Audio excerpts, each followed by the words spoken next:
فاسألوا أهل الذكر إن كنتم لا تعلمون بالبينات والزبور. السلام عليكم ورحمة الله وبركاته. الحمد لله رب العالمين والصلاة والسلام على نبينا محمد وعلى آله وأصحابه أجمعين. أما بعد, সম্মানিত দর্শক শ্রোতা ভাই বোনেরা, আপনাদের সবাইকে স্বাগত জানাচ্ছি জানতে চাই লাইভ সেশনের আজকের পর্ব থেকে। আজকে আমাদের 168তম পর্ব। আলহামদুলিল্লাহ, আমরা আপনাদের অনেকগুলো প্রশ্ন পেয়েছি। আপনাদের অনেকের প্রত্যাশা আমরা যেন নিয়মিত প্রোগ্রাম করি, আমরা চেষ্টা করে যাচ্ছি, কিন্তু ব্যস্ততার মধ্যে অনেক সময়ই করাটা কঠিন হয়ে যাচ্ছে।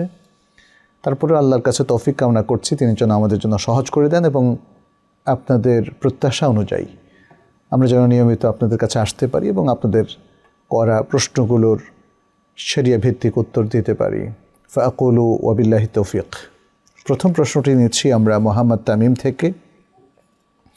তিনি বলেছেন যে আমি হজের নিয়তে কিছু টাকা জমিয়েছিলাম, এখন আমি একটা ব্যবসা করতে যাচ্ছি, কিন্তু ব্যবসার জন্য কিছু টাকা লাগবে। এখন আমি সেই হজের উদ্দেশ্যে জমানো টাকা কি ব্যবসায় অথবা অন্য কিছুতে লাগাতে পারবো? এতে কি কোনো গুনাহ হবে? ভাই মোহাম্মদ তামিম, হজের জন্য টাকা জমানো অবশ্যই একটা নেক নিয়ত, কোনো সমস্যা এতে নেই, তবে এটা জরুরি নয়। হজের জন্য টাকা জমানো জরুরি নয়। এখন আমরা যদি হজের জন্য বা উমরার জন্য টাকা জমাই এবং কিছু জমলো আর অনেক টাকা দরকার হজ বা উমরা করার জন্য, তাহলে হজ উমরা কোনোটাই আমাদের জন্য ওয়াজিব হবে না। এমত অবস্থায় ওই টাকাটা যদি আপনার কোনো ব্যবসায়িক কাজে অথবা চিকিৎসার কাজে অথবা ছেলে মেয়েদের পড়াশোনার কাজে কিংবা অন্য যে কোনো বৈধ কাজে যদি ব্যবহার করার প্রয়োজন দেখা দেয়, ব্যবহার করতে পারেন, এতে কোনো সমস্যা নেই। এবং আপনি বলেছেন যে এতে গুনাহ হবে কি না? না ভাই, এতে গুনাহ হবে না, কারণ আপনি একটা নেক নিয়তে জমিয়েছেন, কিন্তু ওরা তো মানত করেন নাই। মানত করলে কিন্তু আল্লাহ সুবহানাহু ওয়া তাআলা আবার বলে দিয়েছেন ওলিয়াউফু নুযুরাহুম, তারা যেন তাদের মানত পূরণ করে। মানত এক জিনিস আর নিয়ত আরেক জিনিস।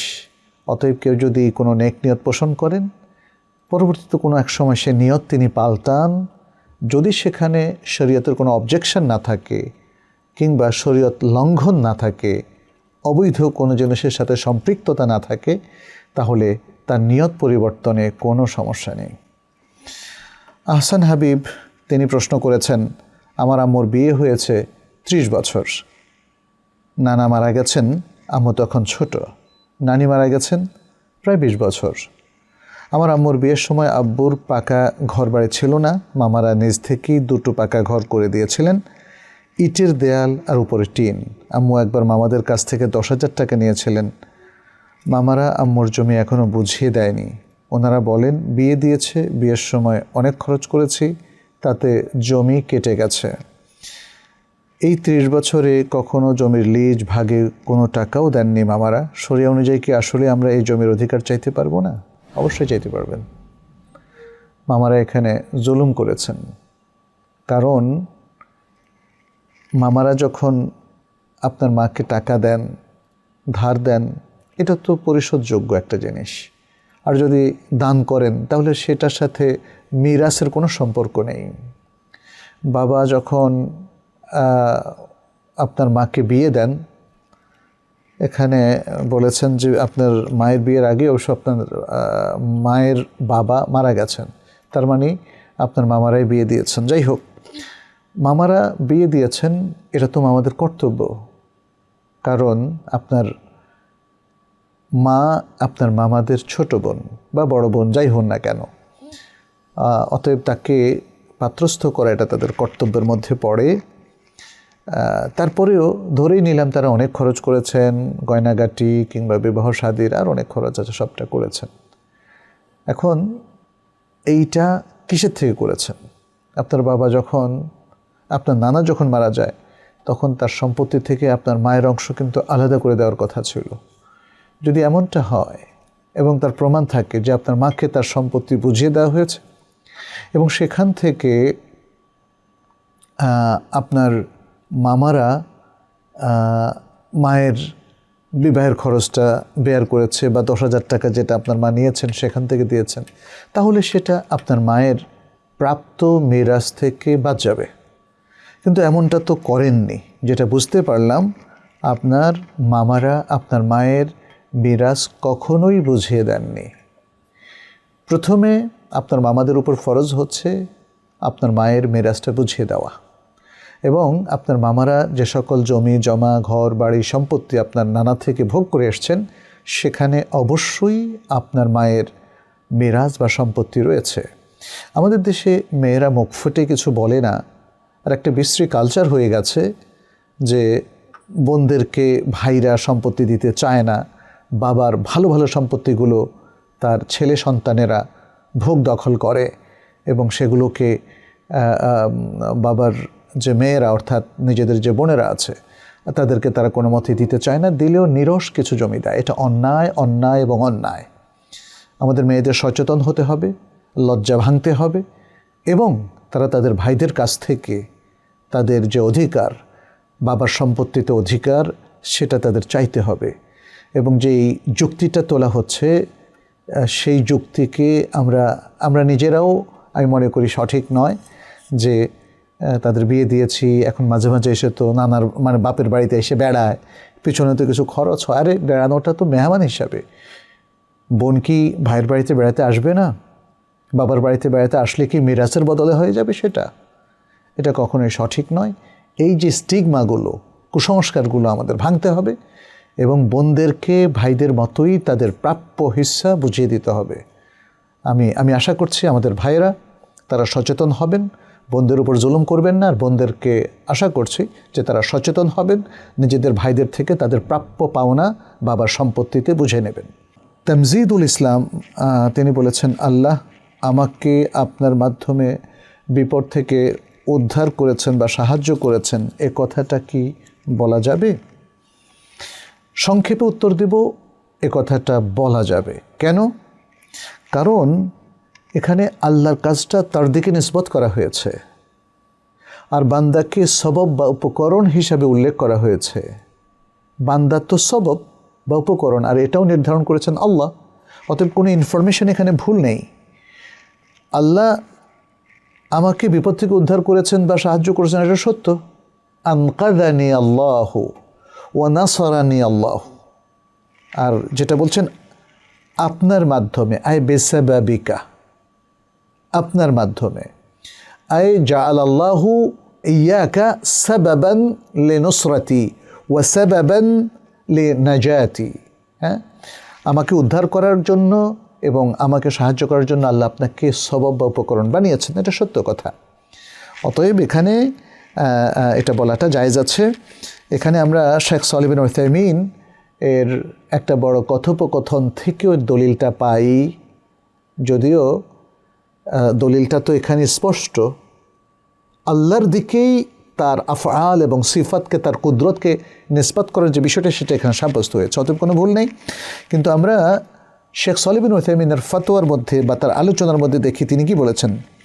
যখন তাকে প্রশ্ন করা হয়েছিল, যেমন মাশা আল্লাহু ওয়া শি'ত, এই ধরনের কথার বা এই টাইপের কথা জায়েজ কিনা, তখন তিনি তার কথোপকথনের মধ্যে নবী সাল্লাল্লাহু আলাইহি সাল্লামের হাদিসটা নিয়ে এসেছেন, যে নবী সাল্লাল্লাহু আলাইহি সাল্লামকে এক ব্যক্তি বলল মাশা আল্লাহু ওয়া শি'ত, হ্যাঁ, এটা কি ঠিক কিনা? তখন নবী সাল্লাল্লাহু আলাইহি সাল্লাম বললেন, আজআলতানি লিল্লাহি নিদ্দান বাল মাশা আল্লাহু ওয়াহদা। তুমি কি তাহলে যে আল্লাহ, তুমি এবং আল্লাহ যা চেয়েছেন, অথবা আল্লাহ এবং তুমি যা চেয়েছো, এই যে কথাটা বললা, এখানে তো তুমি আমাকে আল্লাহর শরীক বানিয়ে নিয়েছো। বরং তুমি বলো যে যা আল্লাহ চেয়েছেন, আমি কিছুই যাই নাই, আমার চাওতে কিছু যায় আসে না। তো এখানে তিনি বোঝাতে চেয়েছেন যে যদি কেউ বলতে চায় যে আল্লাহ যা চেয়েছেন এবং আপনি যা চেয়েছেন, তাহলে এইভাবে বলা যাবে না, এটা শিরক হয়ে যাবে। তাহলে বলতে হবে কি, আল্লাহ যা চেয়েছেন তারপর আপনি যা চেয়েছেন, তাহলে আল্লাহর চাওয়াটা সুপ্রিম জায়গায় থাকবে। কারণ আল্লাহ চাওয়াটাই মেন। ওমা তাশাউনা ইল্লা ইয়াশা আল্লাহু রব্বুল আলামিন। তোমরা যা চাও সেটা হয় না, একমাত্র আল্লাহ যেটা চান সেটাই হয়। তাহলে বোঝা গেল যে আল্লাহর চাওয়াটাই হলো প্রধান, তারপর তুমি যা চেয়েছো। তাহলে তুম্মা কথাটা অ্যাড করলে আর শিরিক হবে না, কথাটা শুদ্ধ হয়ে যাবে। কিন্তু কেউ যদি বলেন যে আনকাদানি আল্লাহু বিকা, আল্লাহ আপনার মাধ্যমে আমাকে ইনকাদ করেছেন, উদ্ধার করেছেন, তাহলে এটা জায়েজ হবে। কারণ এখানে শেখ বিন উসাইমিন বলছেন ফাউদিফাল ইনকাদু ইলা মান, কার কাছে ইনকাজ, কার দিকে ইনকাজটাকে নিসবত করা হয়েছে, সম্বন্ধ যুক্ত করা হয়েছে, ইলাল্লাহ, আল্লাহর দিকে। হ্যাঁ, তাহলে আল্লাহর দিকে যেহেতু ইনকাদকে সম্বন্ধযুক্ত করা হয়েছে, তাহলে এটা জায়েজ। তিনি বলছেন ওয়া আজআলু হাযা আল্লাযী আনকাদানি সাবাবান, আর যে ব্যক্তি আমাকে উদ্ধার করেছে অথবা যার মাধ্যমে আল্লাহ আমাকে উদ্ধার করেছেন, তাকে আমি উপকরণ বানালাম। ওয়াহুনা তানবিহুন সাগীর ওয়ালাকিন মা'নাহু কাবীর, তিনি বললেন এখানে আমরা একটা সতর্কতামূলক কথা বললাম, এখানে আশা করি ব্যাপক অর্থের বিষয়টাকে মানুষ জানবে। আচ্ছা, তাহলে এখানে আমরা দেখতে পেলাম যে শেখ বিন উসাইমিন এটাকে জায়েজ বলেছেন, কারণ এ কথার মধ্যে কোনো ভুল নেই। ব্যক্তিকে এখানে সবাব বা উপকরণ করা হয়েছে, আর মূলত উদ্ধার করেছেন কে? আল্লাহ। সাহায্য করেছেন কে? আল্লাহ। মোহাম্মদ সাগর আলী বলেছেন আল্লাহ তাআলা যা করেন বান্দার জন্য, বান্দার ভালোর জন্যই করেন। এর সঠিক ব্যাখ্যাটা কি? এটা হচ্ছে ঈমান বিল কাদা ওয়াল কাদারের একটা মাসআলা। কাদা এবং কাদার, যেটাকে আমরা তাকদীর বলি, এই তাকদীর নির্ধারণ করেন আল্লাহ। আল্লাহ যে কোনো বান্দা, যে কোনো মানুষ, জিন, ফেরেশতা অথবা পদার্থ, অপদার্থ, প্রাণী, যেটা তিনি ইচ্ছা করেন তিনি সেটাই লিখে রাখেন, সেটাই হওয়ার জন্য নির্দেশ দেন, পরে শেষে সেটাই সৃষ্টি করেন। তাহলে আল্লাহ যে তাকদীরটা সৃষ্টি করেছেন, এখানে আল্লাহর কোনো আয়েব বর্ণনা করা যাবে না, আল্লাহকে দায়ী করা যাবে না তাকদীরের জন্যে। এবং আল্লাহই এই তাকদীর দিয়ে বান্দার ক্ষতি করেছেন, বান্দার অকল্যাণ করেছেন, এই ধরনের ভয়ঙ্কর কথাও এখানে উত্থাপন করা যাবে না। কারণ তিনি ফাআলুল লিমা ইউরিদ, যা ইচ্ছা তাই করেন। লা ইউসআলু আম্মা ইয়াফআল ওয়া হুম ইউসআলুন, আল্লাহ যা করেন সেজন্য তাকে প্রশ্ন করা যাবে না, বরং বান্দাদেরকে প্রশ্ন করা হবে। ফলে তাকদীরটা যেহেতু আল্লাহর সাথে রিলেটেড একটা বিষয়, এটাকে বান্দার সাথে রিলেট করা যাবে না যে তার তাকদীরে ছিল বলে চুরি করেছেন, তাকদীরে ছিল বলে খুন করেছেন, তাকদীরে ছিল বলে মন্দ কাজটি করেছেন, অতএব তার কোনো বিচার হবে না। ব্যাপারটি এমন নয়। তাহলে তাকদীরের বিষয়টা আল্লাহর সাথেই নির্ধারিত। এই তাকদীরের উপরে আমাদের কর্তব্য হচ্ছে সন্তুষ্ট থাকা, এই তাকদীর নিয়ে সমালোচনা না করা, এই তাকদীরকে প্রত্যাখ্যান না করা, এই তাকদীরের আয়েব বা দোষ বর্ণনা না করা। এটা হলো আমাদের তাকদীরের প্রতি ইমানের অংশ। ঠিক এই দৃষ্টিভঙ্গি থেকেই একজন মানুষ হয়তো বলেন আল্লাহ যা করেন বান্দার ভালোর জন্যই তো করেন। আল্লাহর দিকে খায়রের নিসবত করাটা হচ্ছে আদব। হ্যাঁ, আমরা কোরআনেও দেখি যে যখন কোনো ভালো জিনিস আছে আল্লাহর সাথে নিসবত করা হয়, আর যখন খারাপ কিছু উল্লেখ করা হয় সেটাও তো আল্লাহর পক্ষ থেকে, বাট সেই জায়গাটাকে ফাইলকে উজ্জ্ব করা হয়, অর্থাৎ আল্লাহকে উজ্জ্ব রাখা হয়। হ্যাঁ, এটা কোরআনে অনেক দলিল আছে, আমরা সেই আলোচনা এখন আর যাচ্ছি না। শুধু এতটুকু বলবো যে আল্লাহ যা করেন তিনি করতে সেটা সক্ষম, তাকে সেই ব্যাপারে প্রশ্ন করা যাবে না। ফলে আল্লাহ যা করেন বান্দার ভালোর জন্য করেন, এটাকে আমরা ভালো অর্থে হ্যামল করতে পারি এবং বুঝতে পারি, তাহলে আর এখানে তেমন কোনো সমস্যা থাকে না। মোহাম্মদ ওমর ফারুক একটি প্রশ্ন করেছেন, শুভ শব্দটি কি শিরকযুক্ত শব্দ? শুভ সকাল, শুভ সন্ধ্যা, শুভ জন্মদিন, শুভ বিবাহ, আপনার যাত্রা শুভ হোক, এই জাতীয় বাক্য বললে কি শিরক হবে? আমি ঠিক জানি না কেন আপনি শিরকের প্রশ্ন এখানে তুলেছেন। শুভ মানে তো খের, কল্যাণ, শুভ মানে কল্যাণ অথবা কল্যাণযুক্ত, উত্তম কোনো কিছু এরকম বোঝানো, উত্তম, কল্যাণ, কল্যাণযুক্ত ইত্যাদি। সকাল, আপনার সকাল শুভ হোক মানে আপনার সকালে আল্লাহ কল্যাণ দিন, তাই না? একজন মুমিন তো তার ইমানের জায়গা থেকেই দোয়াটা করে, সবাহাল খাইর যেটা বলা হয়, সবাহাল মাসা, আপনার সন্ধ্যাটা শুভ হোক। কে করবেন? আল্লাহ করবেন, তাই না? মুমিন তো এটাই করে, শুভ তো আল্লাহ ছাড়া কেউ করতে পারে না। কিন্তু শুভ জন্মদিন, শুভ বিবাহ, এই ধরনের পর্বগুলো তো ইসলামের সাথে যায় না। কারণ জন্মদিন পরিপালন করা এবং জন্মদিনে উইশ করার যে রসম রেওয়াজ, এটা খ্রিস্টান কিংবা অন্য ধর্মাবলম্বীদের কাছ থেকে এসেছে। ঠিক একইভাবে বিবাহবার্ষিকী পালন করা, বিভিন্ন দিবস পালন করা, এরকম জন্মদিবস, মৃত্যু দিবস, নানা রকম দিবস, তাই না? এগুলো ইসলামিক কালচারের অন্তর্ভুক্ত নয়। ফলে এখানে শুভ শব্দের সমস্যা নেই, সমস্যা হচ্ছে জন্মদিনের, সমস্যা হচ্ছে বিবাহবার্ষিকীর কিংবা অন্য যে সকল উপলক্ষ মানুষ রসম রেওয়াজ হিসাবে তৈরি করে নিয়েছে, যার পক্ষে শরিয়াতের কোনো দলিল নেই, সেটা নিয়ে অবজেকশন। কিন্তু শুভ শব্দ নিয়ে কোনো অবজেকশন নাই। আচ্ছা, এখন শুভ শব্দটা বললে কি শিরক হবে? আমরা দেখেছি যে এখানে সৌদি আরবের প্রখ্যাত যে ওলামা পরিষদ আছেন, ফতোয়া লাজনা দায়েমা আছে, তাদের এখানে একাধিক উত্তর আছে। সবাহাল খের, সবাহাল মাসা, এভাবে বলার শরঈ নীতিমালাটা কি, হুকুমটা কি, এটা কি জায়েজ নাকি না জায়েজ?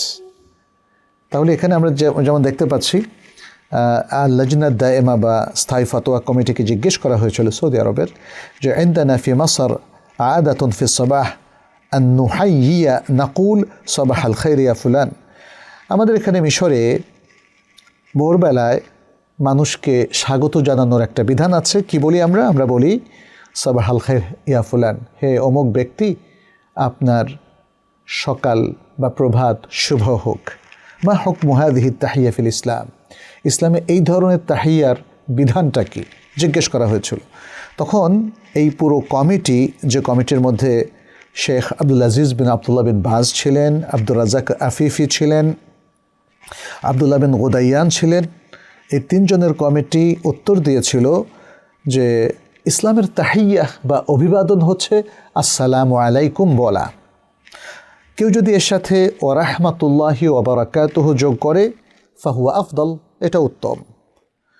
আর যদি এরপরে কেউ যার সাথে সাক্ষাৎ হয়েছে তার জন্য একটা দোয়া করে সবাহাল খের বলে, হ্যাঁ, তাহলে ফালা হারাজা আলাইহি, কোনো সমস্যা নাই। কি বলেছেন তারা? বলেছেন ওয়া ইন দাআ বা'দা যালিকা মান লাকিয়াহু সবাহাল খের মাসালান ফালা হারাজা আলাইহি, এভাবে দোয়া করলে কোনো সমস্যা নাই। সবাহাল খের মানে তাহলে কি? আপনার প্রভাত শুভ হোক, তার মানে হচ্ছে আল্লাহ আপনার প্রভাতকে শুভ করে দিন। তাহলে এর মধ্যে কোনো হারাজ বা অসুবিধা নেই, এটা বলেছেন। তারপর তারা বলছেন ওয়া আম্মা ইয়াকতাসিরা বিত্তাহিয়্যাতি ইনদা আল-লিকাই আলা সাবাহিল খাইর দুনা আন ইয়াকুলা আসসালামু আলাইকুম ফাকাদ আসাআ ওয়া বিল্লাহি তাওফীক। তারা বলছেন তবে যদি কেউ আসসালামু আলাইকুম ওয়া রাহমাতুল্লাহ বা আসসালামু আলাইকুম না বলে যদি শুধু সাবাহাল খাইর দিয়ে শুরু করে, অন্যান্য ধর্মাবলম্বীরা যেমন বলছে গুড মর্নিং, হ্যাঁ, অথবা আদাব, অথবা এরকম কোনো অন্যান্য ধর্মাবলম্বীরা যেটা বলছে তার আদলে যদি করে, তাহলে সে মন্দ কাজ করলো। কারণ আমাদের মুসলিমদের অভিবাদনটা তো ঠিক রাখতে হবে, সেটা হচ্ছে আসসালামু আলাইকুম, এটা বলে তারপরে আপনি শুভ সন্ধ্যা, শুভ সকাল বলুন, তাতে কোনো সমস্যা নাই বলেই ফতোয়া লাজনা দায়েমার মধ্যে উল্লেখ করা হয়েছে। এবং আরেকটা ফতোয়া আমরা দেখি, সেখানে ছিলেন শেখ আব্দুল আজিজ বিন আবদুল্লাহ বিন বাজ, আবদুল্লাহ বিন গোদাইয়ান এবং আবদুল্লাহ বিন কাউদ আরেকটা কমিটিতে। সেই কমিটিকে একই প্রশ্ন করার পরে তারা উত্তর দিয়েছিলেন কি, লা না'লামু বিযালিকা বা'সান, আমরা এ কথা বলার মধ্যে কোনো অসুবিধা দেখছি না, জানি না। ওয়া ইয়াকুনু যালিকা বা'দাল বাদ'i বিসসালাম, তবে সেটা সালাম দিয়ে অভিবাদন শুরু করার পরই হবে। ওয়া বা'দার রাদ্দ শারঈ ইযা কানা আল কাইলু বিযালিকা মুসাল্লামান আলাইহি, আর শারঈ যে জবাব, সেই জবাবটা কমপ্লিট হওয়ার পরে যদি কেউ এ কথা বলে তাহলে কোনো অসুবিধা নাই। ওয়াবিল্লাহি তাওফীক।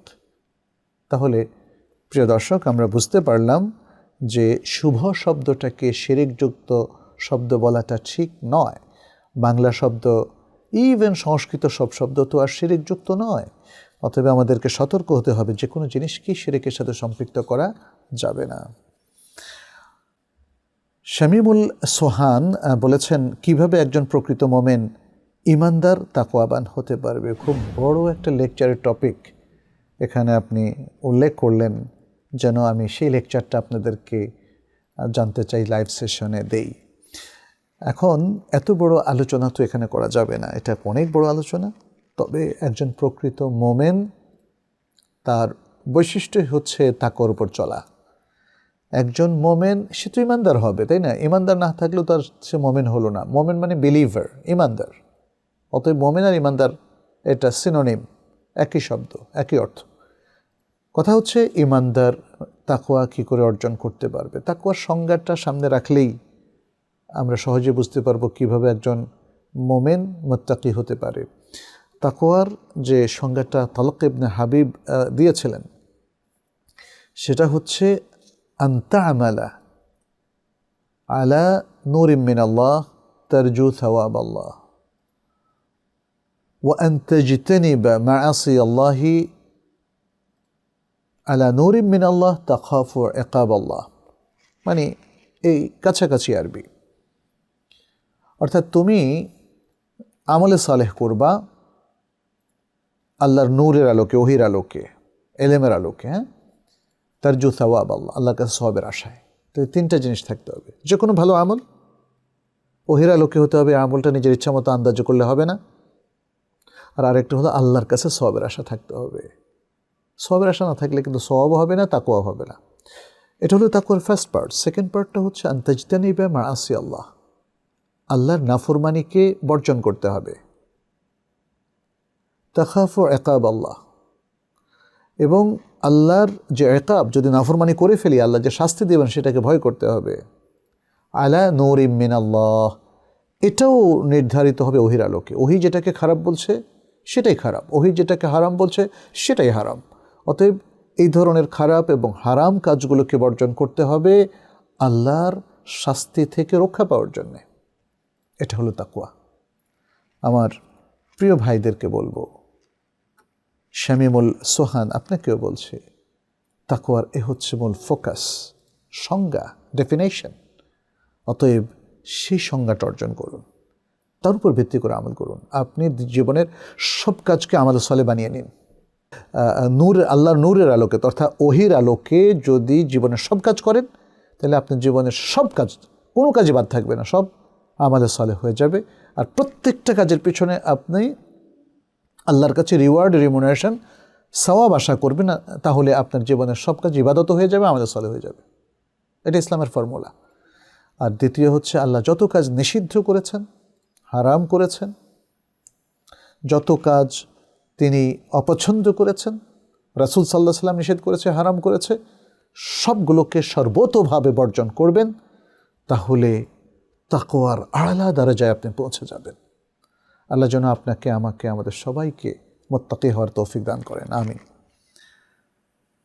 সামি প্রশ্ন পাঠিয়েছেন, বলেছেন, অজু থাকা অবস্থায় কি লজ্জাস্থান স্পর্শ করা যাবে? লজ্জাস্থানে স্পর্শ করতে তো কোনো সমস্যা নেই, যদি কোনো প্রয়োজন থাকে। একজন ব্যক্তির শরীরের অঙ্গ হচ্ছে তার লজ্জাস্থান, ইম্পর্টেন্ট একটা পার্ট। কিন্তু কথা হচ্ছে এরপরে অজু থাকবে কিনা, তাই না? আপনি সে প্রশ্নটা করেন নাই, বাট বোঝা যাচ্ছে আপনি সে প্রশ্নটাই করতে চাচ্ছেন। অজু থাকা অবস্থায় লজ্জাস্থান হাত দিয়ে স্পর্শ করলে অজু চলে যাবে কি না, এখানে আমাদের ওলামায়ে কেরাম ইখতিলাফ করেছেন। এখানে দুটো হাদিস রয়েছে। একটা হাদিসে বলা হয়েছে, মান মাসসা যাকারাহু ফালিয়াতাওয়াদ্দা। এটা বুসরা বিনতে সফওয়ান রাদিয়াল্লাহু তাআলা আনহা থেকে বর্ণিত হাদিস, মান মাসসা যাকারাহু ফালিয়াতাওয়াদ্দা। যে ব্যক্তি তার লজ্জাস্থানকে স্পর্শ করে সে যেন অজু করে। তার মানে তার অজু চলে গেছে, এটা হাদিস থেকে বোঝা যায়। হাদিসটি ইমাম আবু দাউদ, ইবনু মাজাহ, মালিক আর অনেকে বর্ণনা করেছেন। আর ইমাম বুখারী বলেছেন, ওয়াহুয়া আসাহু হাদিসিন ফি হাদাল বাব। আরেকটা হাদিসে নবী সাল্লাল্লাহু আলাইহি ওয়াসাল্লাম এক সাহাবীকে বলেছিলেন, যখন তিনি লজ্জাস্থান স্পর্শ করা নিয়ে প্রশ্ন করেছিলেন, তিনি বলছেন যে এটা তো তোমার শরীরের একটা অঙ্গ ছাড়া আর কিছু না। তাহলে যে কোনো শ্রোতা বুঝবে যে এটা স্পর্শ করার মধ্যে কোনো অবজেকশন নাই।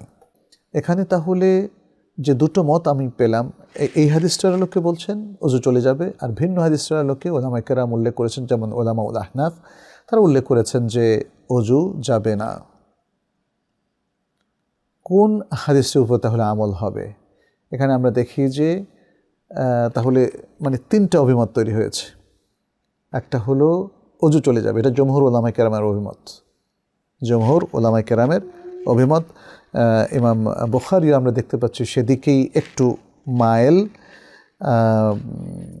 এছাড়াও তো সুনানের গ্রন্থ হাদিসটা এসছে, এখানে আউনুল মাবুদের যিনি রাইটার তিনি উল্লেখ করছেন আল হাদিসু ইয়াদুল্লু আলা ইনতিকাদ আল উদুয়ে মিন মাসিদ যাকার। হাদিস দ্বারা বোঝা যাচ্ছে যে কেউ যদি তার লজ্জাস্থানে স্পর্শ করে অজু চলে যাবে। এবং এখানে ওলামায়ে কেরাম উল্লেখ করেছেন যে এই মতটা পোষণ করেছেন সাহাবীদের মধ্য থেকে ওমর আল খাত্তাব রাদিয়াল্লাহু তাআলা আনহু, তার ছেলে আব্দুল্লাহ বিন ওমর, আবু আইয়ুব আল আনসারী, আবু হুরায়রা রাদিয়াল্লাহু তাআলা আনহুম, আব্দুল্লাহ ইবনে আমর ইবনে আস, জাবের, আয়েশা, উম্মে হাবিবা, বুসরা বিনতে সফওয়ান রিদওয়ানুল্লাহি আলাইহিম আজমাইন, এরা সকল। ফলে জমহুর উলামায়ে কেরাম এই মতটা গ্রহণ করেছেন এবং বলেছেন এটাই রাজে। তবে আরেকটা মত আমরা দেখতে পাচ্ছি, একদল উলামায়ে কেরাম তারা বলছেন যে না, অজু যাবে না। আচ্ছা, আরেক দল উলামায়ে কেরাম আমরা দেখি যে দুটোর মধ্যে সমন্বয় করেছেন। তারা বলেছেন হ্যাঁ, লজ্জাস্থান স্পর্শ করার দুটো অবস্থা, একটা অবস্থায় অজু চলে যাবে, আরেকটা অবস্থায় অজু যাবে না। কোন অবস্থায় অজু যাবে না?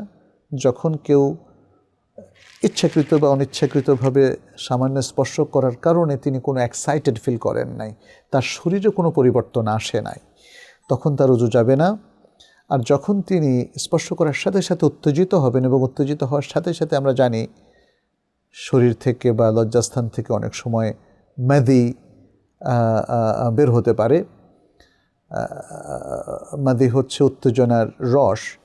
তো তাহলে সে অবস্থায় অজু চলে যাবে। এটা যদি দেখা যায় তাহলে তো অজু এমনিতেই যাবে সর্বসম্মত ক্রম। আর যদি দেখা না যায়, জাস্ট কিছু উত্তেজনা হলো আর কিছু দেখা গেল না, এই তৃতীয় মতটা বলছে তাতে অজু চলে যাবে। কিন্তু যদি কোনো ধরনের উত্তেজনা তিনি ফিল না করেন তাহলে অজু যাবে না। তাহলে এই তৃতীয় মতে আমরা দেখলাম যে তারা দুই হাদিসের উপর আমল করলো, যে অজু চলেও যাবে যে হাদিস, আবার যে হাদিস বলছে অজু যাবে না বা এটা তো তার দেহের অঙ্গ মাত্র, দুটোর উপর আমল করলেন। এটা এক ধরনের জমা। আমরা জানি দুটো হাদিসের মধ্যে যখন তাআরুদ বা সংঘর্ষ দেখা দেয়, তখন উলামায়ে কেরামের অভিমত হচ্ছে সবচেয়ে উত্তম হচ্ছে জমা করা যায় কিনা, যে কোনো একটা হাদিসকে পুরো বাতিল না করে উভয় হাদিসটাকে আমলের মধ্যে আনা যায় কিনা। এক্ষেত্রে এই জমা করার বিষয়টা আমার যতটুকু মনে পড়ে, আমাদের একজন প্রিয় শেখ তিনি বলেছেন, তার মধ্যে আমার এখন মনে পড়ছে তিনি মোহাম্মদ বিন সালেহ বিন উসাইমিন রাহিমাহুল্লাহ। আচ্ছা, মোহাম্মদ ফয়সাল মাহমুদ বলছেন, সাহাবীর নামের শেষে রাদিয়াল্লাহু আনহু এবং কোনো নবীর নামের শেষে আলাইহিস সালাম না বললে কি গুনাহ হবে? সাহাবীর নামের শেষে রাদিয়াল্লাহু তাআলা আনহু বলার ক্ষেত্রে মূল নিয়ম হচ্ছে এটা মুস্তাহাব। সাহাবীদের নামের শেষে তিনি যদি পুরুষ হন রাদিয়াল্লাহু তাআলা আনহু, বহুবচন হলে রাদিয়াল্লাহু তাআলা আনহুম অথবা রিদওয়ানুল্লাহি আলাইহিম আজমাইন। আর যদি সাহাবিয়া হন, মহিলা সাহাবী, রাদিয়াল্লাহু আনহা, এভাবে হতে পারে, এটা মুস্তাহাব। আর তাবেঈনদের নামের শেষে রহমাতুল্লাহ আলাইহি, রাহিমাহুল্লাহ, মহিলা হলে রাহিমাহাল্লাহ অথবা রহমাতুল্লাহি আলাইহা ইত্যাদি, এগুলো মুস্তাহাব। আর এর পক্ষে যে দলিলটা আমরা দেখি সেটি হচ্ছে, যেমন ইমাম নববী আল মাজমু' গ্রন্থে বলেছেন, ইস্তাহাব্বু আত-তারাদ্দি ওয়াত তারাহুম আলা সাহাবাতি ওয়াত তাবিঈন। তারাদ্দি হচ্ছে লিস-সাহাবা, তারাহুম রাহিমাহুল্লাহ বলা এটা লিত-তাবিঈন, ওয়া মান বা'দাহুম মিনাল উলামাই ওয়াল ইবাদিস সালিহিন। হ্যাঁ, এখানে হাসকাফি দুরুল মুখতারের মধ্যে উনি একজন হানাফি আলেম, তিনি বলছেন ওয়ুস্তাহাব্বু তারাদ্দি লিস-সাহাবা। আমরা কিরবানির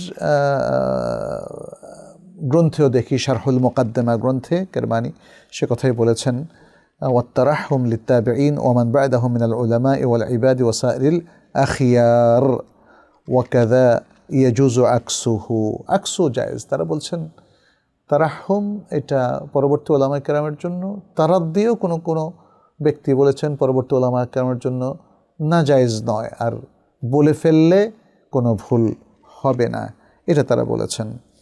জাইলাই বলেছেন আল আউলা আন ইয়াদুআ লিস-সাহাবাতি বিত-তারাদ্দি ওয়া লিত-তাবিঈনা বির-রাহমাহ ওয়া লিমান বা'দাহুম বিল-মাগফিরাতি ওয়াত-তাজাউজ। বলেছেন উত্তম হলো সাহাবায়ে কেরামের জন্য রাদিয়াল্লাহু তাআলা আনহুম অথবা আনহু আনহা এগুলো বলা, আর তাবিঈনদের জন্য রাহমা শব্দ দিয়ে দোয়া করা, রাহমাহুল্লাহ, রাহমাহাল্লাহ, রহমাতুল্লাহ আলাইহি এভাবে।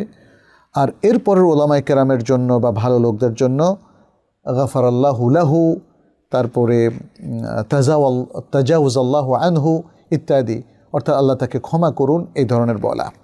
তার মানে এগুলো মুস্তাহাব পর্যায়ের আমল, এর বেশি কিছু নয়, তরক করলে কোনো গুনাহ হবে না। আল মাওসুআ আল ফিকহিয়া আল কুওয়াইতিয়া, বিশাল বড় ফিকহ এনসাইক্লোপিডিয়া, সেখানে বলা হয়েছে লা খিলাফা বাইনাল ফুকাহা'i ফি আন্নাহু ইউস্তাহাব্বু তারাদ্দি আনিস সাহাবাতি রাদিয়াল্লাহু আনহুম।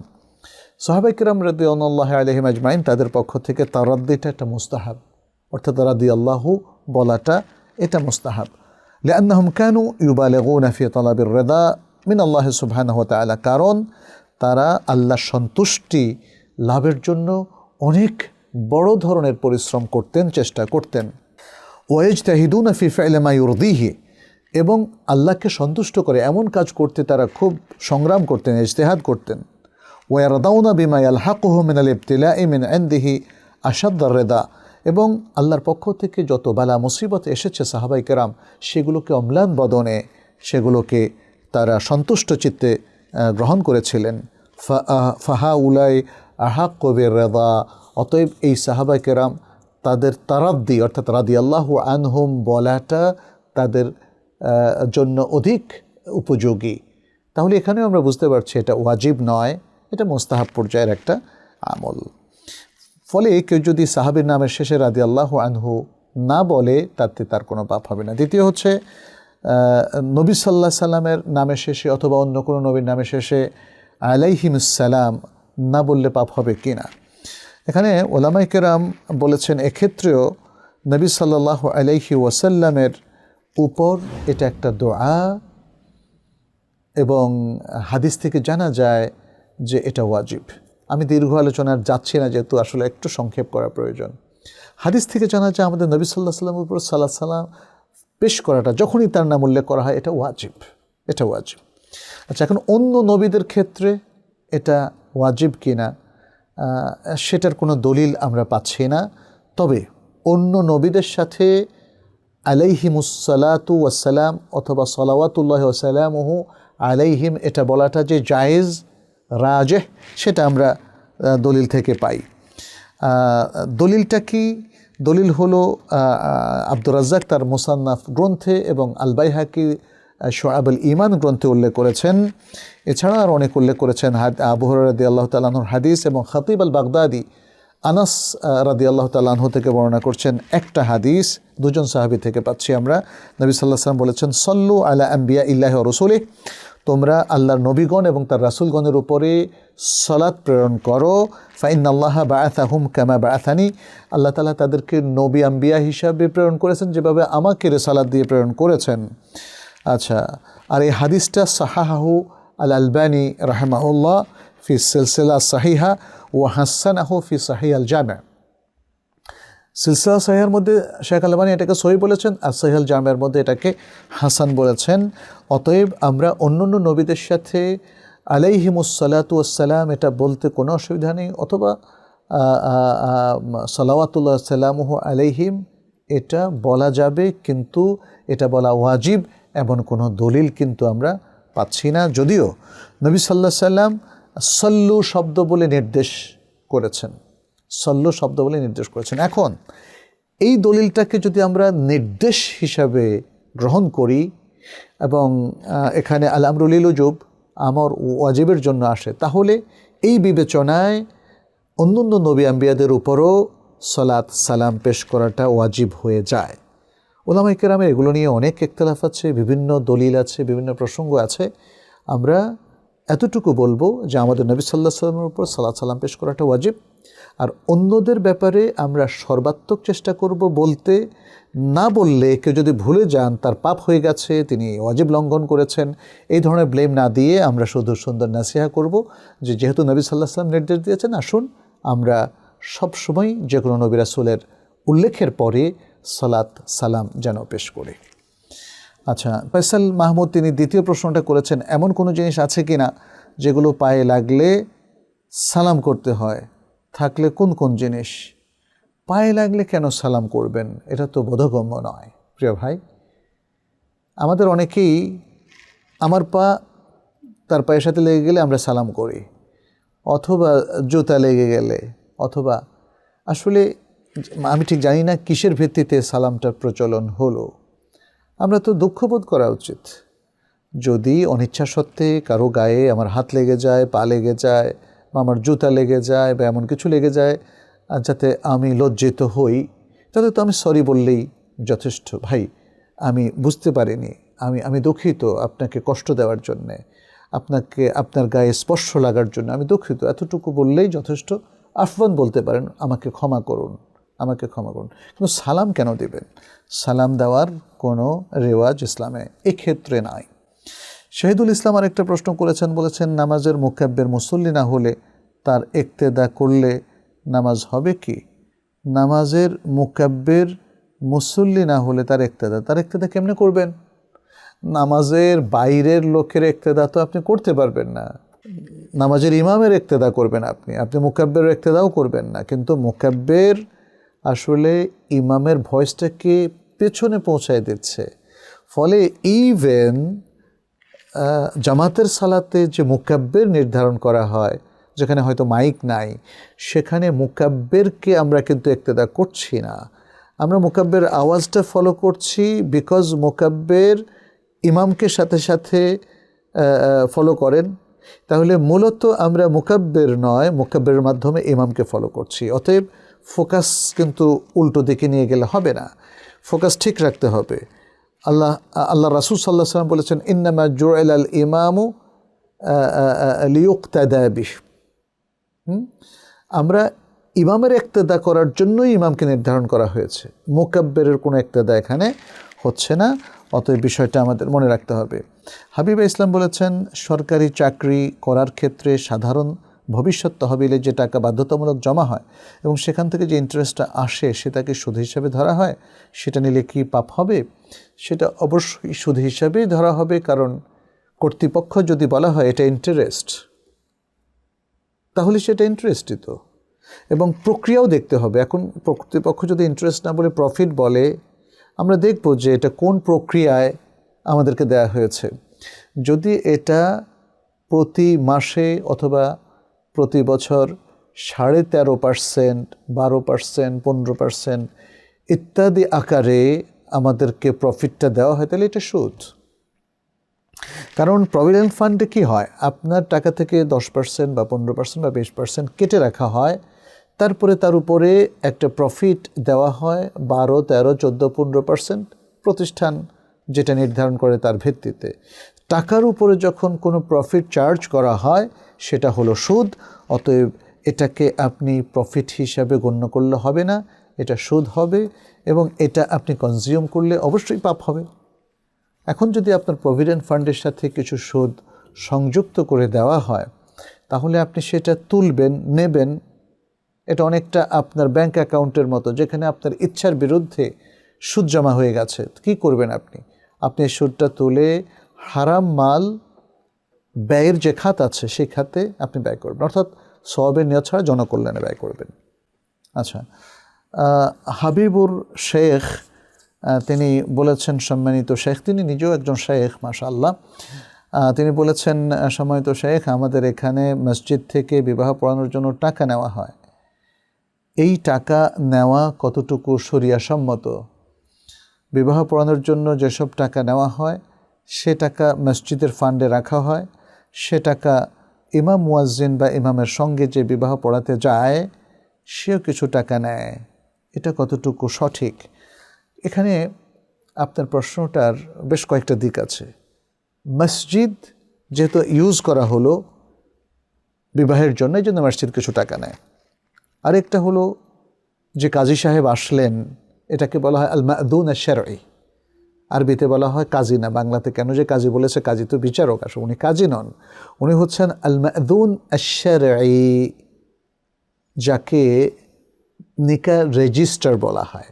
নিকাহ রেজিস্ট্রেশন করার জন্য যিনি আসলে মূলত এসেছেন, তিনি বিবাহ পড়াতে পারেন যদি পড়াতে চান, অথবা মেয়ের যিনি অভিভাবক তিনিও বিয়ে পড়াতে পারেন, অথবা কোনো আলেম তিনিও বিয়ে পড়াতে পারেন, ইমাম সাহেব বিয়ে পড়াতে পারেন, এতে কোনো সমস্যা নাই।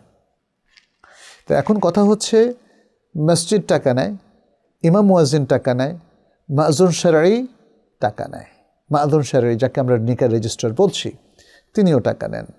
তো এতগুলো টাকা দিতে অনেক সময় বর মহোদয়ের অনেক কষ্ট হয়ে যায়, সেজন্য তিনি প্রশ্ন করেছেন।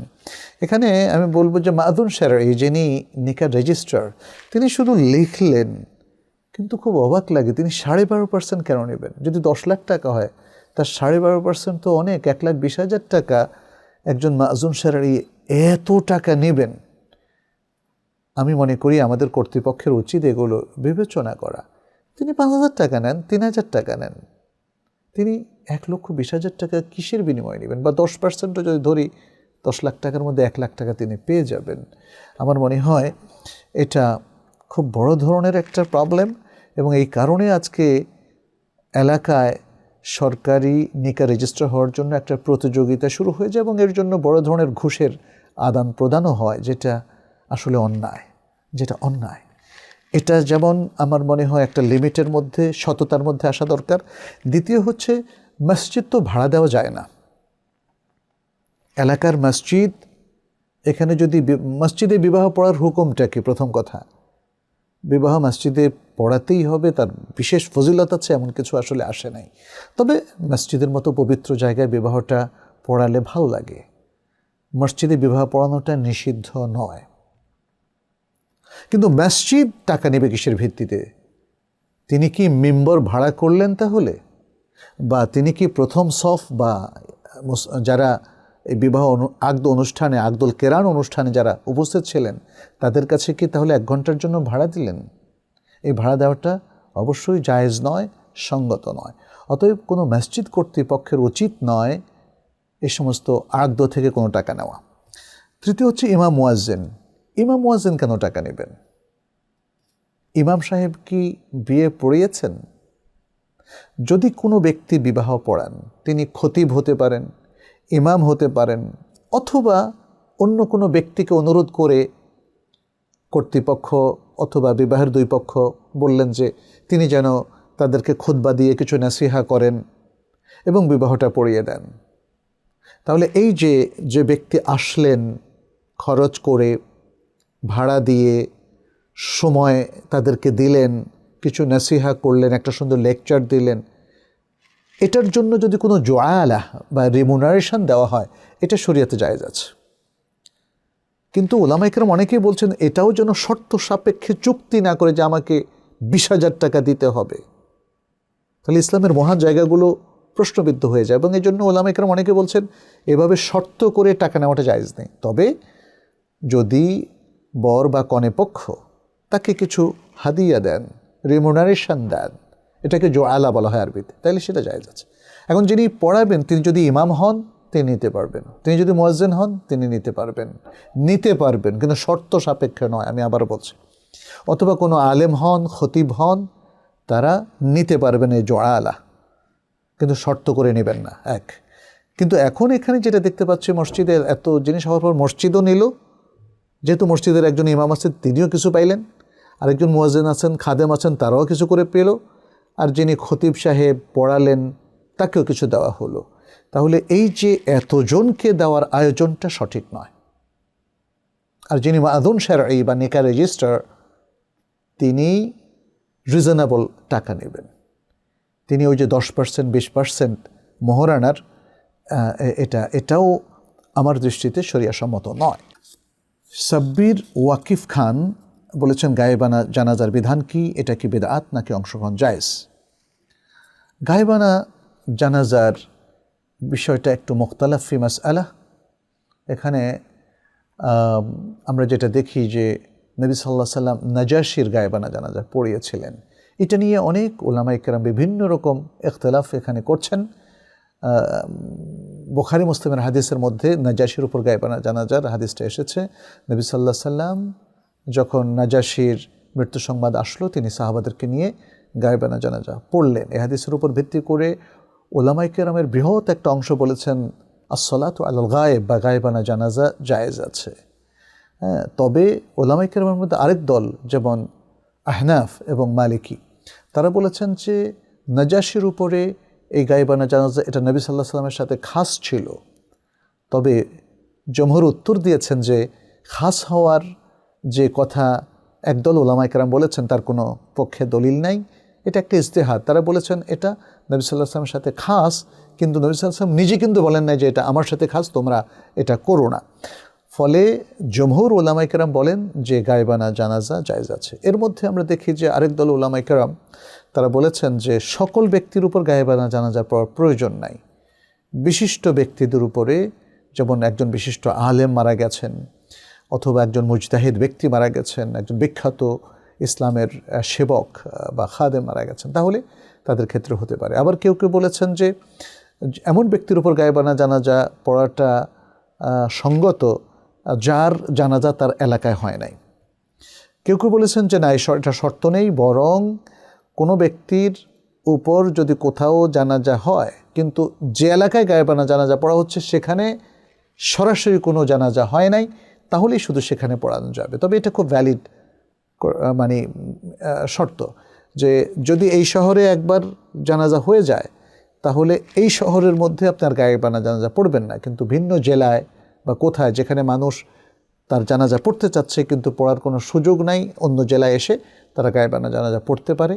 গায়েবানা জানাজার ব্যাপারে উলামায়ে কেরামের এটাই হচ্ছে তাহকিকি অভিমত। অতএব গায়েবানা জানাজাকে একদম নাজায়েজ বলাটা এটা সঠিক নয়। আর এটাকে একটা ফ্যাশনেবল জিনিস করে প্রত্যেক জেলায় জেলায় এখানে ওখানে ওখানে এটাকে হালকা করে ফেলা, এটাও সঠিক নয়। কারণ আমরা দেখি যে নবী সাল্লাল্লাহু আলাইহি ওয়াসাল্লাম নাজাশির একবারই গায়েবানা জানাজা পড়েছেন, তার অনেকবার পড়েছেন, এটা সঠিক নয়। ফলে আমরা বলবো যে হাদিস দ্বারা যেহেতু গায়েবানা জানাজা সাব্যস্ত হয়েছে, অতএব এক এলাকায় একবারের বেশি গায়েবানা জানাজা না করাটাই হচ্ছে উত্তম। আলিয়ার তারাবদার বলেছেন, শরঈ তাবিজ লটকানো যাবে কিনা জানাবেন। তাবিজ আবার শরঈ হলো কবে জনাব তারাবদার, তাই না? আমরা জানি যে যদিও আমাদের উলামায়ে কেরামের মধ্যে কেউ কে ইখতিলাফ করেছেন, যেমন কোরআনের তাবিজ অমুক তাবিজ লটকানো যাবে কিনা, কিন্তু বিশুদ্ধ মত হচ্ছে জমহুর মুহাক্কিক উলামায়ে কেরাম আহলুস সুন্নাহ ওয়াল জামাতের, তারা বলেছেন যে কোনো ধরনের তাবিজ তোমার এগুলো ইউজ করা যাবে না। মান আল্লাকা তামিমাতান ফাকাদ আশরাকা। হ্যাঁ, এভাবে আরও অনেকগুলো হাদিস আছে। তামিমা বা তাবিজ লটকানো, সেটা সুতার তাবিজ হোক, লোহার তাবিজ হোক, তামার হোক, কোনো কাগজ হোক, কিংবা আপনার কোনো ধরনের পাথর, আকিক পাথর লটকানো বা এরকম অনেক কিছু মানুষ করে, ইভেন কোরআনের তাবিজও হোক, এই কোনোটাই শুদ্ধ নয়। তাবিজ তোমার কালচার হচ্ছে জাহিলিয়াতের কালচার।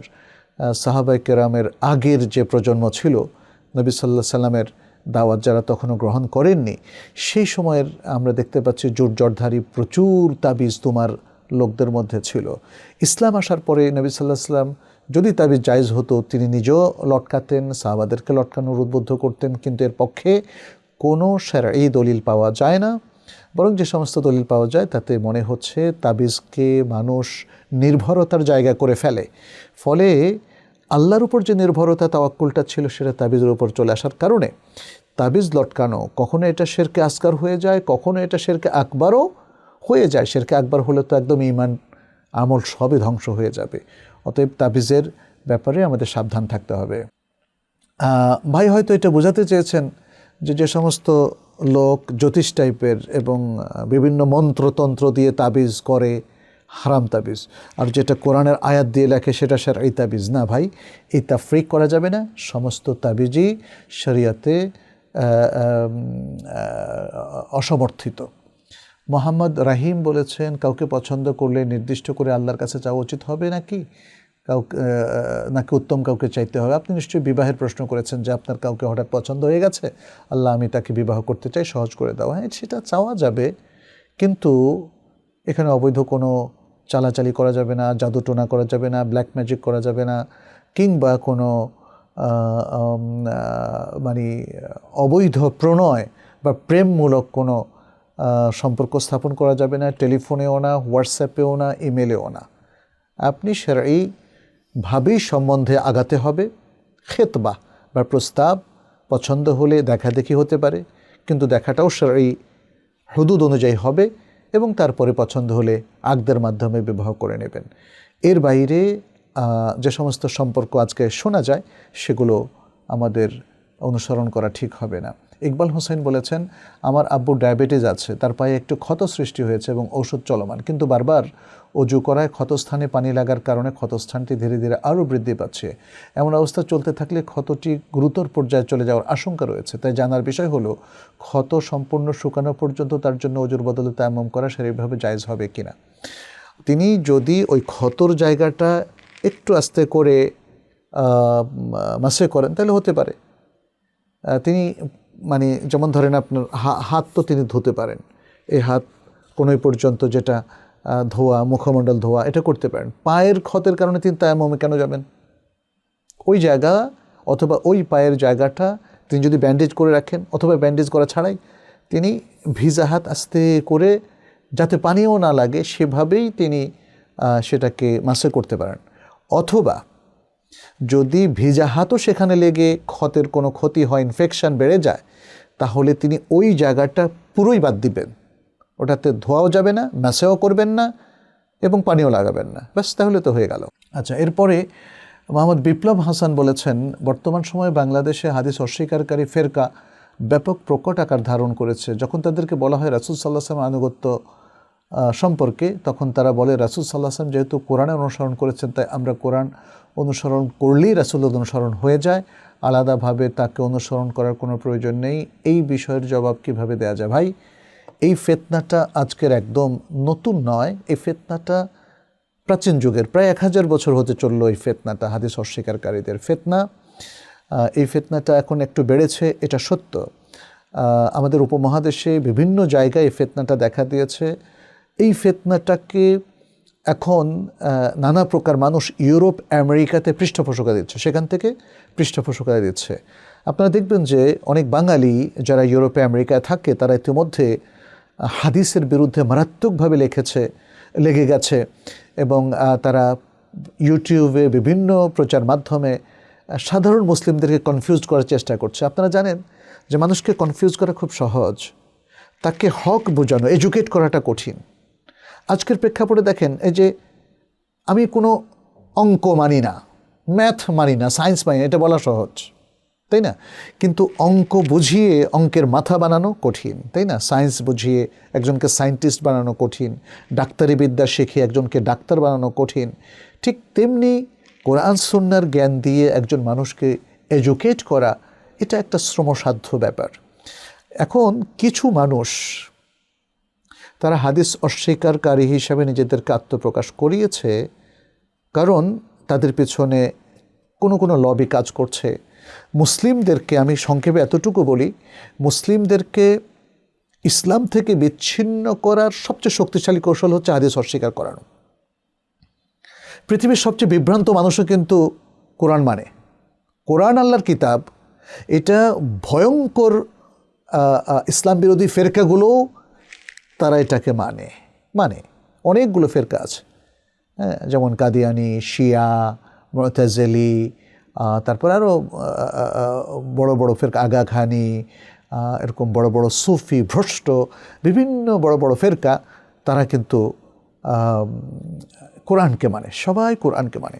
ফলে ইসলামের যারা বড় শত্রু, তারা এটা ভেবে দেখেছে যে কোরআন এর বিরুদ্ধে লাগলে কিন্তু তারা হালে পানি পাবে না। তাহলে কি করতে হবে? কোরআনের যে ব্যাখ্যা এবং অসংখ্য হাদিস আছে যেখানে বোঝাই যাচ্ছে এই হাদিসগুলো অথেন্টিক কোরআনের ব্যাখ্যা। নবী সাল্লাল্লাহু আলাইহি ওয়াসাল্লাম বলছেন কোরআনের মতোই অনুরূপ আরেকটা জিনিস আমাকে দেওয়া হয়েছে, উলামায়ে কেরাম সর্বসম্মতিক্রমে বলেছেন সেটা হাদিস, অথেন্টিক হাদিস। সব হাদিস তো না, অথেন্টিক হাদিস, যে হাদিসগুলো মানুষ জাল আকারে ছড়িয়ে দিয়েছে, তাই না, মিথ্যা হাদিস বানিয়ে ছড়িয়ে দিয়েছে, সেটা তো শরীয়তের দলিল না, সেটা তো হাদিসই না। কিন্তু এখন এটাকে কেন্দ্র করে আমরা তো বলতে পারি না যে কিছু যেহেতু জাল হাদিস আছে অতএব সব হাদিস জাল। এরা এইগুলো নিয়ে ধূম্রজাল ছড়াচ্ছে যে দয়ীফ হাদিস আছে, হ্যাঁ, তাহলে সহিহ হাদিস আছে, জাল হাদিস আছে, অথেন্টিক হাদিস আছে, এখানেই ধূম্রজাল ছড়ানো হচ্ছে। সমাজের মধ্যে সত্য তো আছে, তাই না?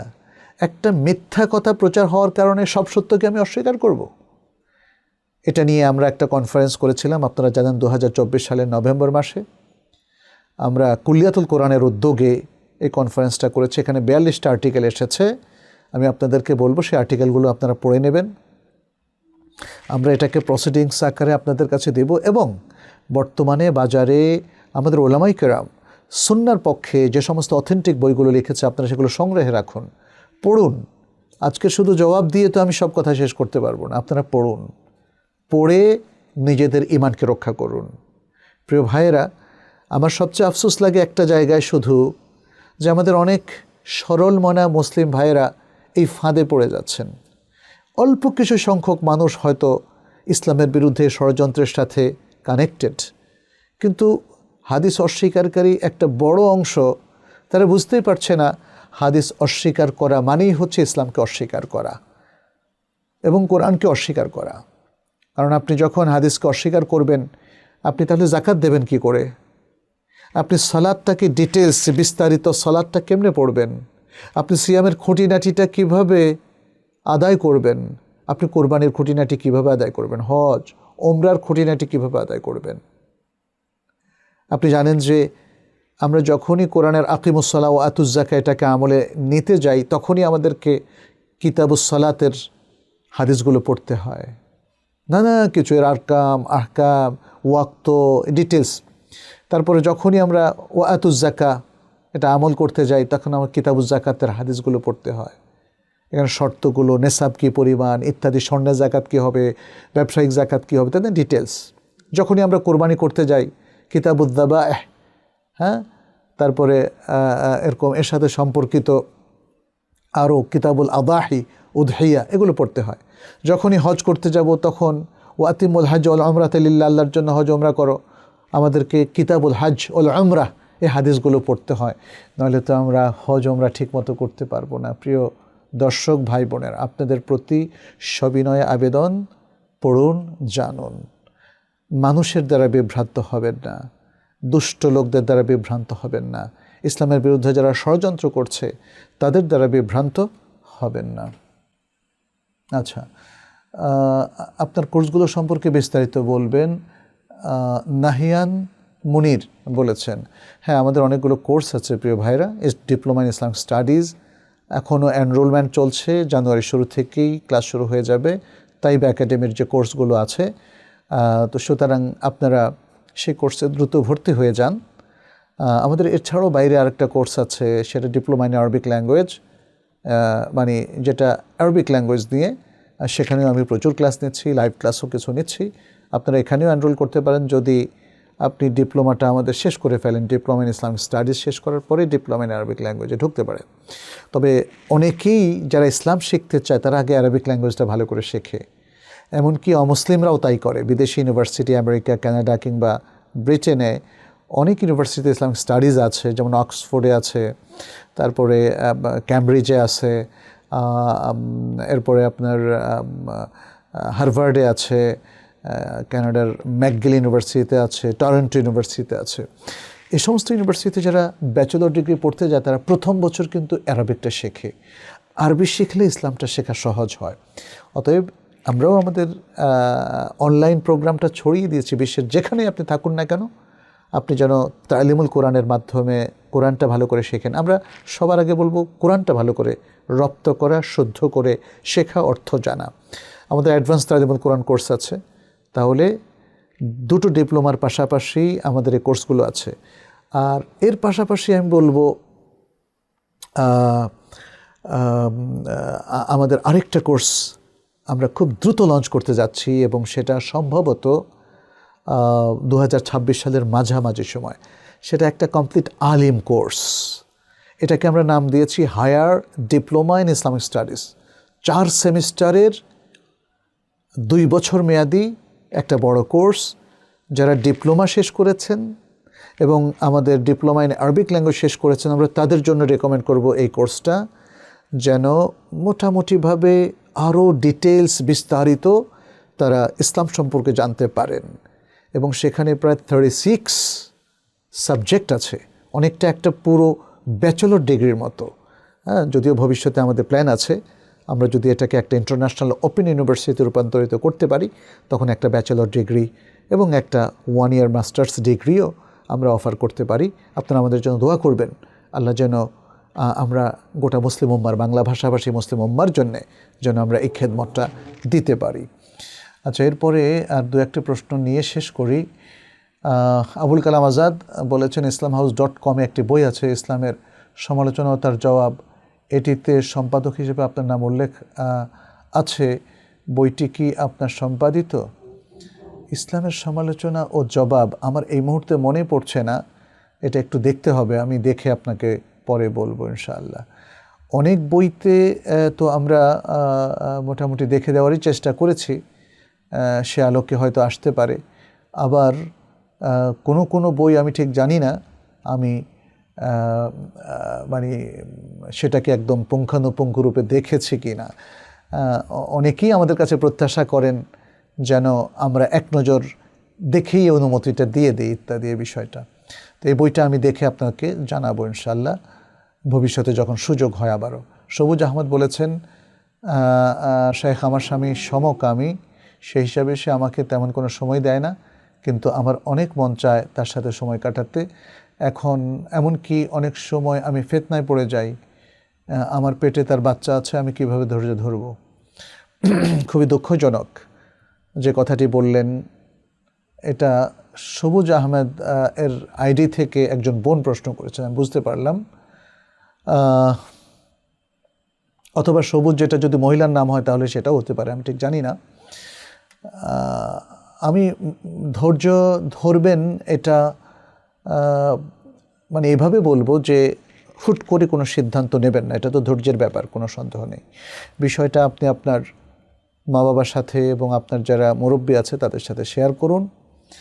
আপনার স্বামী যেন ফিরে আসে, তওবা করে, কারণ এটা একটা মহাপাপ যেটা থেকে অবশ্যই তওবা করতে হবে, কবিরা গুনাহ, বড় ধরনের কবিরা গুনাহ। সমকামীদের শাস্তিও কিন্তু অত্যন্ত ভয়াবহ। ফলে এখান থেকে তওবা করা ছাড়া আসলে আর কোনো উপায় নাই। এবং তিনি যদি কন্টিনিউ করেন তাহলে তার থেকে আপনার বিচ্ছিন্ন হয়ে যাওয়াটাই হচ্ছে আপনার জন্য বিধান। বাট পুরো ব্যাপারটাকে কিভাবে সামলাবেন, এর জন্য আপনার কিছু কাউন্সিলিং সেশন প্রয়োজন। আপনি আমাদের তাইবা একাডেমির কাউন্সিলিংও নিতে পারেন, অথবা আপনার যারা প্রিয় মানুষ, বিজ্ঞ, আপনাকে সুন্দর করে গাইড করবে, তাদের কাউন্সিলিংও নিতে পারেন।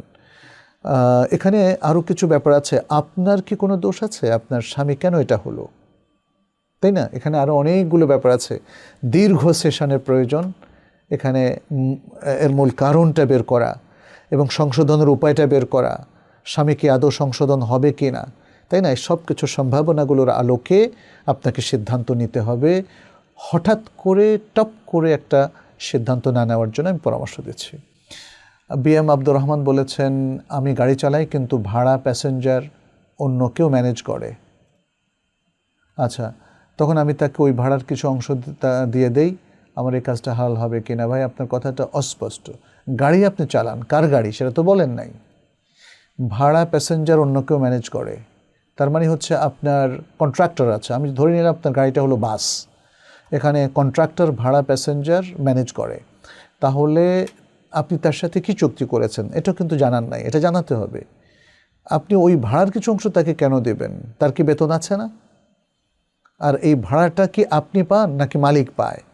আপনি যদি ভাড়ার কিছু অংশ পান, কিসের ভিত্তিতে পান? আপনারও কি বেতন আছে? সব কিছু ক্লিয়ার করতে হবে, তা না হলে আপনার সব কাজ আমি হালাল বলে কেমনে আমি ঘোষণা দেব। একজন প্রশ্ন করেছেন কোনো নাম ছাড়া, বলেছেন আমি একজন সালাফি ইমামের শরণাপন্ন হয়ে ফাতোয়া ও এলেম নিতে চাই, কিন্তু আমার কোনো আলেমের সাথে সম্পর্ক নেই, আপনি কিছু গাইডলাইন দিন। আপনি আমাদের তাইবা একাডেমিতে ভর্তি হয়ে যান, এখানে তো অনেক শাইখরা আছেন, প্রচুর সালাফি আলেমরা এখানে ক্লাস দিয়েছেন।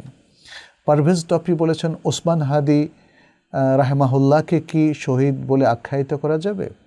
খুব সিম্পলি একটা হাদিস বলি, নবী সাল্লাল্লাহু আলাইহি সাল্লাম বলেছেন মান কুতিলা দুরা নাফসিহি ফাহুয়া শাহিদ, যে ব্যক্তি তার নিজের প্রাণ রক্ষা করতে গিয়ে মারা গিয়েছে সে শহীদ। তার মানে হচ্ছে কোনো ব্যক্তি যদি তাকে অন্যায়ভাবে হত্যা করে এবং তিনি ঈমানদার অবস্থায় মারা যান তাহলে তিনি শহীদ হবেন। এটা হচ্ছে কমন একটা ফর্মুলা বা নীতিমালা যেটা আমাদের প্রিয় রাসূল সাল্লাল্লাহু আলাইহি সাল্লাম দিয়েছেন। শহীদদেরকে বোঝার ক্ষেত্রে এটা একটা চমৎকার কথা। কোনো ব্যক্তি যদি নিজের সম্পদ রক্ষা করতে গিয়েও মারা যান তাহলেও তিনি শহীদ হবেন। ওমান কুতিলা দুনা মালিহি ফাহুয়া শহীদ। এখানে শরীফ ওসমান হাদি আমরা তার অনেক আলোচনা শুনেছি, তার শাহাদাতের তামান্নার কথাও আমরা শুনেছি। তিনি অনেক সুন্দর সুন্দর কথা বলেছেন। তিনি একজন দেশদরদী ব্যক্তি এবং তিনি ইমানদার ব্যক্তি। তিনি সালাত পড়তেন এবং 12ই ডিসেম্বর যখন তিনি আঘাতপ্রাপ্ত হলেন তখনও তিনি জুমার সালাত পড়েই বাসায় ফিরছিলেন। সমস্ত আলামত বলছে তিনি একজন পাক্কা ইমানদার ছিলেন, দেশপ্রেমিক ছিলেন এবং একজন ভালো মানুষ ছিলেন। খুবই সিম্পল লাইফ তিনি লিড করতেন। তিনি একজন সাহসী যুবক ছিলেন, তরুণ ছিলেন। তার আরও অনেকগুলো গুণাবলী আমরা লক্ষ্য করেছি। ফলে আমরা অবশ্যই আশা করি, আল্লাহর কাছে দোয়াও করি তিনি যেন শাহাদাতের মর্যাদা পান। ইসলামের একটা বিধান আছে, একজন ব্যক্তির ব্যাপারে এই সিদ্ধান্ত ঘোষণা না করা যে তিনি শহীদ হয়ে গেছেন। এটা হলো সাবধানতামূলক একটা বিষয়, কারণ চূড়ান্ত শাহাদাতের সিদ্ধান্ত তো দেবেন আল্লাহ সুবহানাহু ওয়া তাআলা, তাই না? ফলে একজন ব্যক্তিকে আমরা যেটা আখ্যায়িত করব যে আল্লাহ যেন তার শাহাদাত কবুল করেন এবং আমরা যেন আশা করি তিনি শহীদ হয়েছেন, তাই না? এটা বলাটাই হচ্ছে উত্তম। মহিউদ্দিন আহমেদ বলেছেন রোজা রেখে কি নোজাল ড্রপ ব্যবহার করা যাবে? না, নোজাল ড্রপ ব্যবহার করা যাবে না, কারণ নাক দিয়ে যা আপনি টানবেন সেটা আপনার স্টমাকে চলে যায়। নবী সাল্লাল্লাহু আলাইহি সাল্লাম তিনি রোজাদার অবস্থায় ইস্তেনশাক করতে নিষেধ করেছেন। ইস্তেনশাক কাকে বলে? নাক দিয়ে পানি নিয়ে করে টেনে নেওয়া, এটা হলো ইস্তেনশাক। তিনি বলছেন বালিগ ফিল ইস্তেনশাক ইল্লা আন তাকুনা সাইমান, তুমি যদি রোজাদার না হও তাহলে খুব ভালোভাবে ইস্তেনশাক করো, আর যদি রোজাদার হও তাহলে ইস্তেনশাক করো না। কেন বলেছেন? বলেছেন কারণ নাক দিয়ে তখন পানি তার স্টমাকে চলে যাবে, তখন তার রোজা ভঙ্গ হয়ে যাবে। আপনি বলেছেন আমার স্ত্রীর সাইনাসের রোগ, সবসময় নাক বন্ধ থাকে এবং নিয়মিত নোজাল ড্রপ নিতে হয়। রোজা রাখলে শেষ কয়েক ঘন্টা তাকে খুব কষ্ট সহ্য করতে হয়, দয়া করে জানাবেন। তিনি রোজা রাখবেন না, তার যদি এটা কন্টিনিউয়াস প্রবলেম হয় এবং দিনের পর দিন ক্রনিক ডিজিজ যদি হয় তাহলে তিনি ফিদিয়া দিবেন। সহজ কথা, ফিদিয়া যে শুধু বৃদ্ধ পুরুষ মহিলা দিবেন তা না, ক্রনিক ডিজিজ যাদের আছে, যারা কোনো মতেই সিয়ামটা নিয়ম অনুযায়ী রাখতে পারে না, তাহলে তাদের ক্ষেত্রে তারা ফিদিয়া দেবেন। আর যদি এটা হয় যে তিনি নোজালটা তার নিতেই হবে, তাহলে আমরা বলবো এক্ষেত্রে, যেটা আমরা আরও অনেকগুলো এক্সাম্পল থেকে বুঝি, তিনি সিয়াম রাখবেন, ড্রপ নেবেন এবং ফিদিয়া দেবেন। কারণ ড্রপ নেওয়ার কারণে তার স্টমাকে যেহেতু চলে যাচ্ছে, রোজাটা ভেঙে যাচ্ছে, কিন্তু এটার কারণ হলো তার অসুখ, তাই না, তার রোগ। কিন্তু রোগ অবস্থায় তো সিয়াম যদি ভঙ্গ হয়ে যায় তাহলে তো তাকে আবার সেটার ফিদিয়া দিতে হবে। আর যেহেতু তিনি এটাকে আর কাজা করতে পারবেন না, কাজা করলেও সে একই অবস্থা হবে, আবারও তাকে নোজাল ড্রপ নিতে হবে।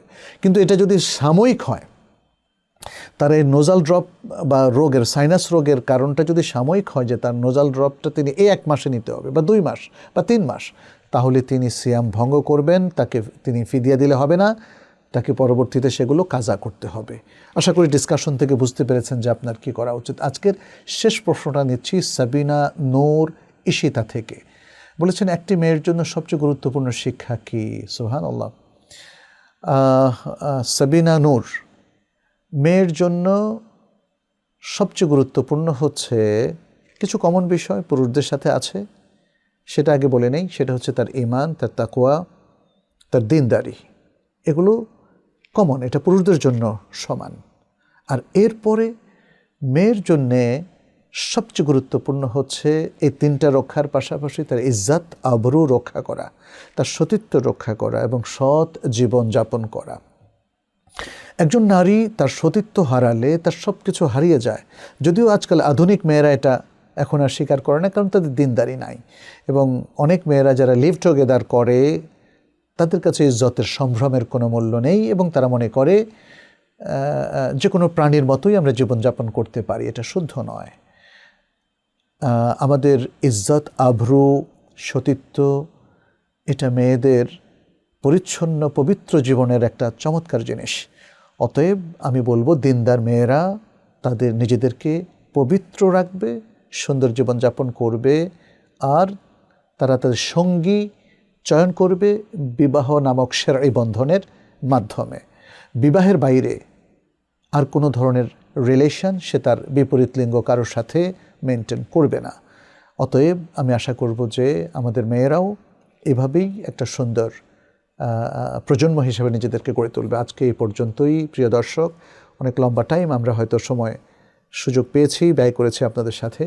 আল্লাহর কাছে তৌফিক কামনা করি যেন আমাদের কথাগুলোর মধ্যে আমরা সঠিক কথা বলতে পারি, আপনাদের সাথে শেয়ার করতে পারি এবং এর মধ্য দিয়ে দেশ জাতিকে আলোকিত করতে পারি।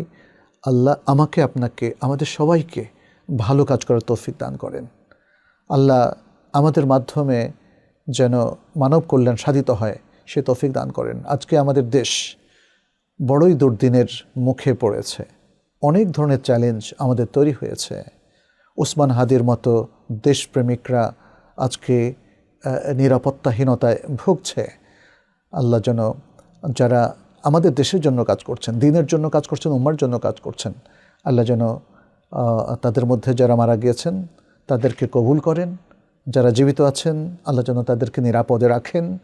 দেশ দশ মানুষের কল্যাণে, উম্মার কল্যাণে আমাদের সবাইকে কাজ করার তৌফিক দান করেন। এতটুকু বলে আজকে শেষ করছি। হাদা ওয়াসাল্লাল্লাহু ওয়াসাল্লাম আলা নবিয়িনা মুহাম্মদ ওয়া আলা আলিহি ওয়া আসহাবিহি আজমাইন। সুবহানাকাল্লাহুম্মা ওয়া বিহামদিক আশহাদু আল্লা ইলাহা ইল্লা আনতা আস্তাগফিরুকা ওয়া আতুবু ইলাইক। ওয়াসসালামু আলাইকুম ওয়া রাহমাতুল্লাহি ওয়া বারাকাতুহু।